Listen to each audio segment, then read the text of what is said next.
Hi, everyone, and welcome to Episode 5 of Genesis BCW's Moving People podcast, where we talk about the world of integrated communications.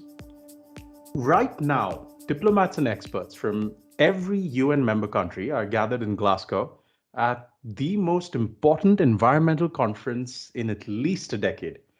The 26th Conference of Parties will try to produce a grand deal to fix man-made climate change. Now, whether we get a deal still remains to be seen.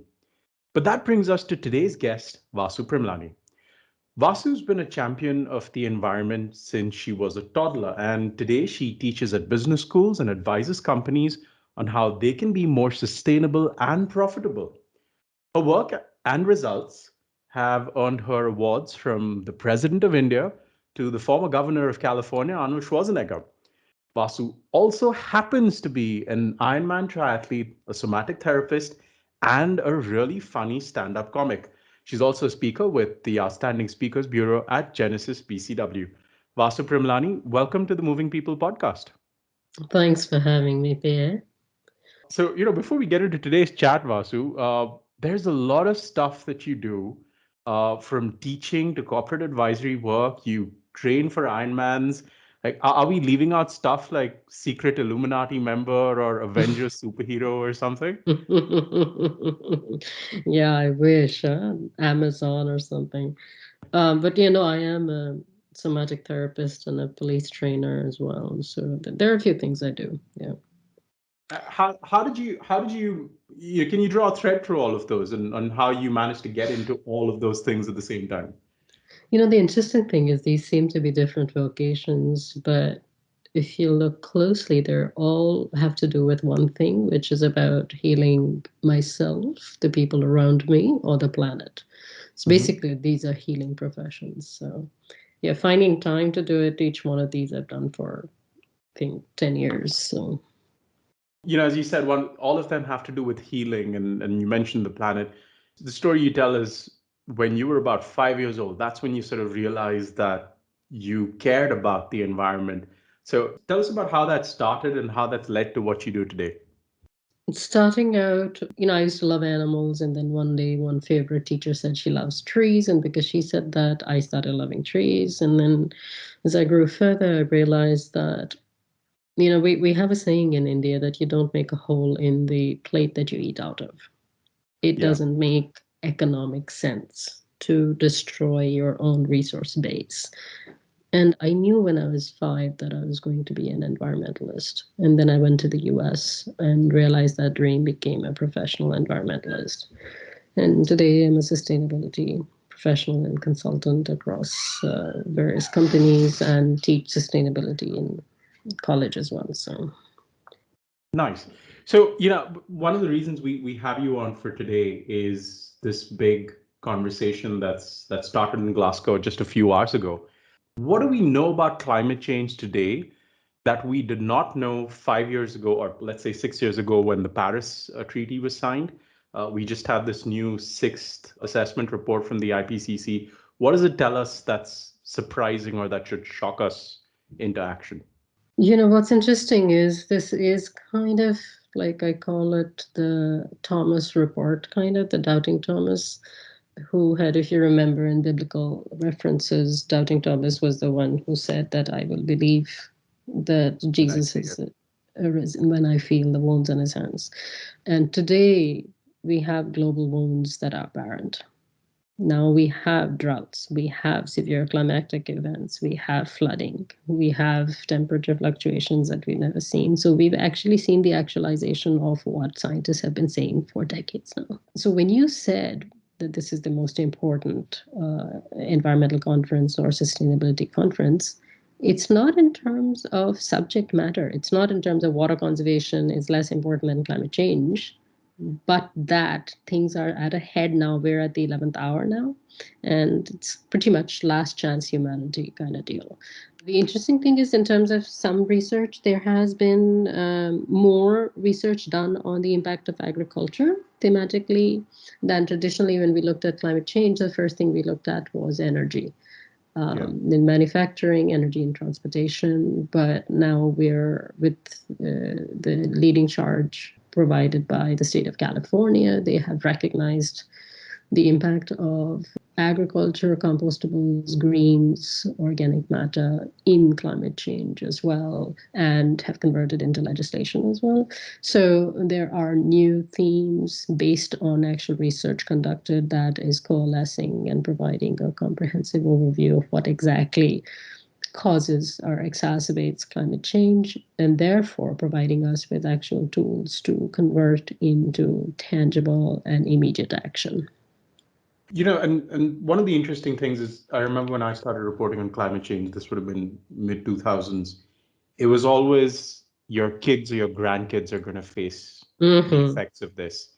Last year, we had the bushfires in Australia. We've had forest fires throughout the last few years. We've had major droughts. We've seen the worst tropical cyclone and hurricane seasons on record temperatures. So it's now. If we don't wake up now, when it's happening, this is no longer our kids' problem. Now, it really does speak to leadership, doesn't it? Either leadership is proactive or it's retroactive after the fact. And it's looking like for most of the governance across the world, and it is, speaks to the people we are. We are waiting for the 11th hour, which is kind of encapsulated in Bill Watterson's cartoon with Calvin and Hobbes. And he says, I'm waiting for the best productivity state of mind. And Hobbes says, what is that? He says, last minute panic. I think it's certainly time for last minute panic, because just a few moments ago, we got these notifications on our news apps about the G20 meetings ending, and they haven't really set targets for negotiators to begin COP26. So what are you looking at from COP26? What do you think is the best case scenario of what we'll get from this? The best case scenario would be tangible goals which are highly aggressive. Because historically we have not attained the goals that we have set, and we have not set the goals either in time or which are aggressive enough or sufficient enough to address the problem in front of us. So to meet these two critical needs is, one, require vast adoption, like across the board adoption. Two, have very aggressive targets in terms of the percentage reduction of emissions, as well as by when, right? In California, in New York, the deadlines we're seeing are by 2030 and a later one by 2050. And there needs to be a very strong, once we base this vision or these goals, then they need to translate very quickly into strategy. How will we attain them?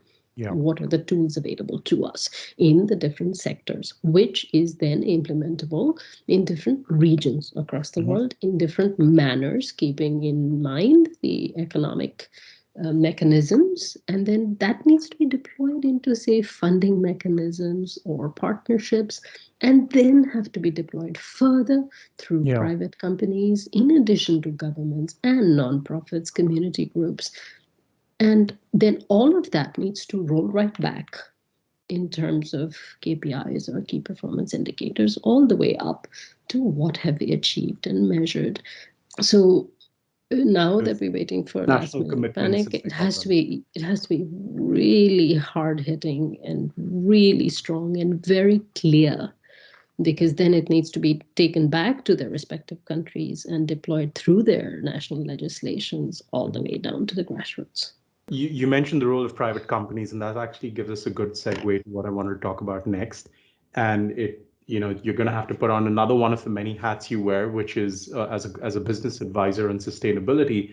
So when you talk to the business community, what do your clients look for from meetings like COP26? What kind of policy signals are they looking for from the diplomats and negotiators over there?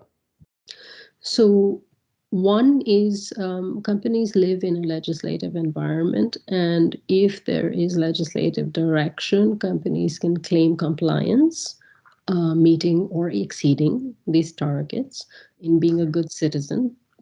That said, frequently legislation gets turned into funding mechanisms that can make, in some cases, make the transition to sustainability easier where there is a capital investment required.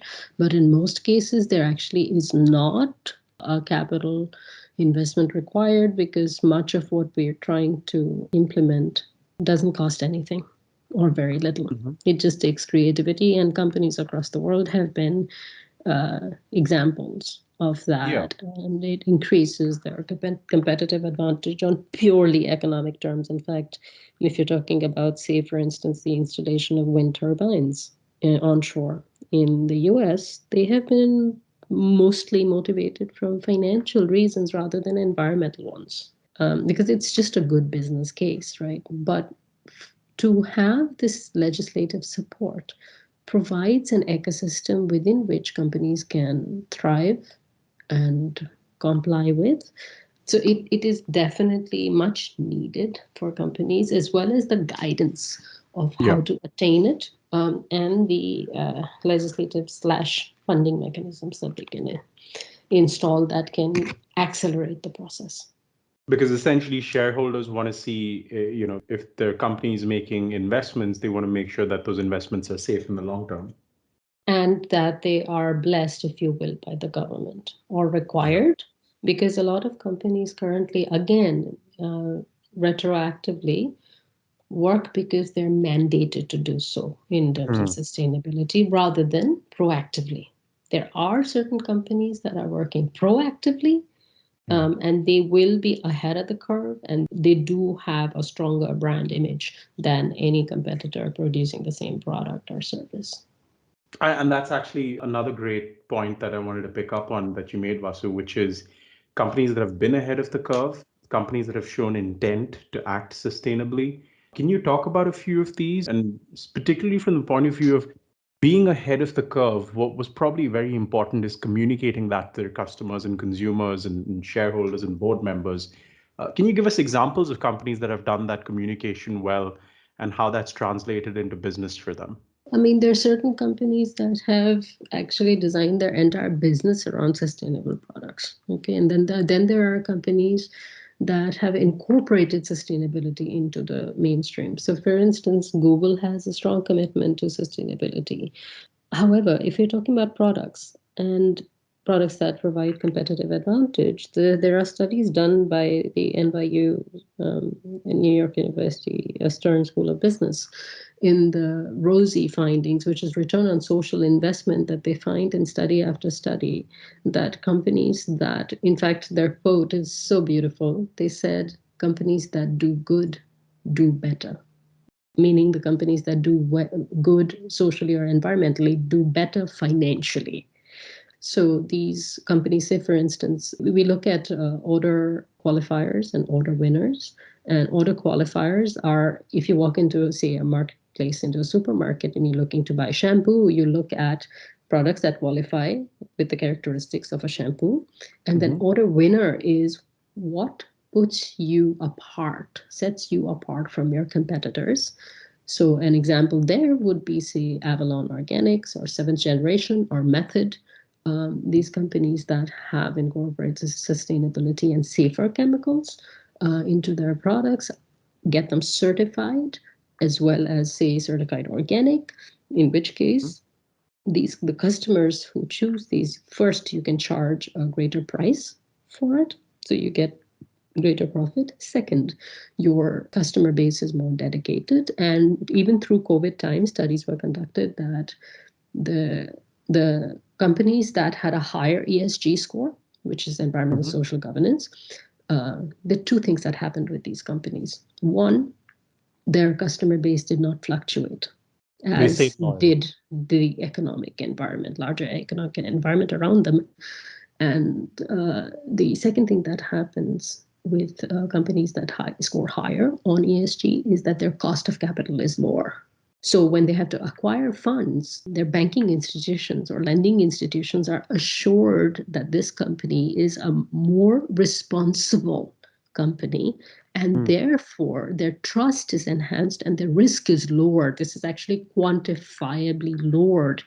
So you have immediate physical benefits when you incorporate sustainability into your company, including examples with Barilla, which is an international pasta company with 50% of their sales going to Italy and then to Europe and then to the Americas. So there are quite a few. And then now with new companies coming up, like Ecovative, it's a biodegradable product packaging company. They are creating what is called regenerative. It's not just reducing the impact of your product, but making your product, like in regenerative agriculture or regenerative product, they actually grow the packaging from mycelium, which is mushrooms. Mushroom. Exactly. So, and they have large customers now. And even computer companies are now buying their packaging so that they can get a competitive advantage when they ship their computers to claim that our packaging is completely biodegradable, non-toxic, and regenerative. That's really cool. And exactly. So that translates to the customer, and the customer will prefer any day, apples to apples, will compare the company that's greener, will prefer the company that's greener or has a stronger social commitment to its employees and its customers than a conventional company producing the same product or service. I just want to sort of do a sub question to that, which is, do you think it's time to either legislate or experiment with things like green labeling? Talking about the environmental impact of your product, just like you had nutrition labels on food products. Yeah, we actually do have green labeling. There are, like in Europe, in EU, for instance, you buy products. If, for instance, a food product is genetically modified, they're required to put a sticker on there. This is the negative to require put on the product so the customer knows directly that this is GMO. It's a genetically modified organism. Conversely, we have organic certifications. There are FSC. Food forest certified. We have those certifications. We have USGBC. So we have quite a few companies in this space that are looking to provide their labels onto products. There are against animal testing, right? So they're quite specific to each industry. I haven't seen a label for biodegradable product yet, but that might just be my own ignorance. And I know, specific to plastics and recycling, California is now trying to crack down on confusing recycling labels, and it's probably another move in the same direction. So, right. So yeah, we've had 1 through 6, 6 being not recyclable, but then there are proponents saying that 1 is not recyclable either. There was a study published by the Berkeley Plastics Task Force that showed that it's really, plastics are not recyclable because you have to put in 90% raw material into it. So there is controversy going on there with pushback from the plastics industry that because if you take away that label, then it takes away a placebo effect from the customers buying plastic. Speaking about putting a label on things, a lot of companies do try greenwashing. We've seen some of them call it out. Most recently, California Representative Katie Porter had a very famous showdown with an oil company representative. How can you tell if a company is serious about sustainability when they go out and talk about it? So the first mode of communication you look at is obviously the company's website or what they're claiming. Okay. Now they claim, but what is actually happening is based on, then you have studies or you have look at public interest groups, look at environmental activism. So for instance, the dolphin safe label. So that you put in dolphin safe tuna. What does that mean? That means that when we were fishing for tuna, we made sure that dolphins they were not unintentional bycatch. So we have nets that allow for dolphins to escape. So people who are buying that labels like, oh, great, they feel great. They're like, oh, good, dolphins weren't harmed. But when they actually dove deeper, there's a documentary film on this as well.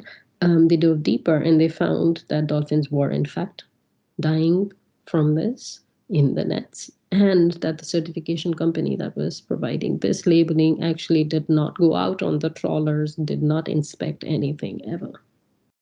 So this goes into transparency and accountability of companies. When a company says that this is so, can you trust that it is so? And that is where ESG also helps, is we have measured it, we have evaluated it, we have set our targets, we have achieved our targets, and here is the third party certification proof. Cannot do anything without third party certification, and sometimes we have to analyze the inspectors ourselves, right? So you have to be in the industry for decades to know what's what and what the lay of the land is. Unfortunately, like everything else, because all that glimmers is not gold. I want to give you a couple of minutes in case you want to talk about something that we might have missed, particularly when it comes to COP26 and the kind of what we expect from there. So what I wanted to say there in terms of COP26 is, there are like negotiations going on, but from a sustainability perspective, I appreciate these efforts. And in the United States, we're very excited with Joe Biden's and the White House's initiatives. And this is unprecedented legislation, and we're looking to put our money where our mouths are. And we're very excited about that. What I would say about COP26 is we've had these COPs before. And it really feels like, these leaders, I can see the kind of education they got. Speaking as a professor, as little children, some of them are like, I'm not going to look at it. If I don't look at it, the problem's going to go away. I'm going to look out the window and not pay attention to what's going on in the world. And some kids are, you do the work and I'll copy your work and stuff. But really, what we're looking at, we really need our leaders to deliver. And it is not save the environment, it is not save the earth, it should be SOOA. It should be save our own asses. It is not the environment. We're talking about the livability and destruction of the human as a species. And if you care about other animals that have been on the extinction list and have become extinct, and plants that have been endangered, we're talking about not just the future, we're talking about the current. We're looking at the destruction of the earth as we know it in our own generation. Because the earth will fix itself. The earth will fix itself with you or without you. Yeah, exactly.